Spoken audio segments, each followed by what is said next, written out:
আসসালামু আলাইকুম। আজকে আপনাদের মুন্সিগঞ্জ আলু সম্পর্কে কিছু তথ্য দিব। আপনারা সবাই জানেন যে বাংলাদেশে সবচেয়ে বেশি উৎপাদন হয় মুন্সিগঞ্জ জেলায় আলু। কারণ এজন্য মুন্সিগঞ্জকে বলা হয় আলুতে বিখ্যাত। মুন্সিগঞ্জের আলু সারা বাংলাদেশে রপ্তানি হয় এবং বিদেশেও রপ্তানি করা হয়। মুন্সিগঞ্জ জেলার কৃষকরা আলু রোপণ করে ভালো উপার্জন করতে পারে, এজন্য মুন্সিগঞ্জের কৃষকরা আলু রোপণ করে থাকে। তো আজকে আপনাদের কিছু আলু রোপণ করা জমি দেখাবো। এটা অনেক বড় একটা বিল, এখানে শুধু আলু রোপণ করাই হয়।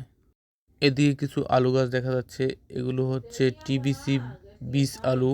এগুলো আপনাদের সামনের বছর আবার রোপণ করা হবে, এজন্য এগুলোকে বীজ আলু বলা হয়।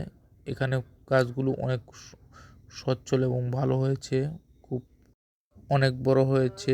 এটাকে একটা পাওয়ার বিল বলা হয়। এখানে বিশাল পরিমাণ আলু রোপণ করা হয়। তো এখন আপনাদের একটা গাছ থেকে কিছু আলু উঠে দেখাবো কীরকম আলু হয় এখানে। দেখেন, প্রথমে ছোট একটা আলু দেখা গেল, তারপরে কিছু বড় একটা আলু দেখা গেল।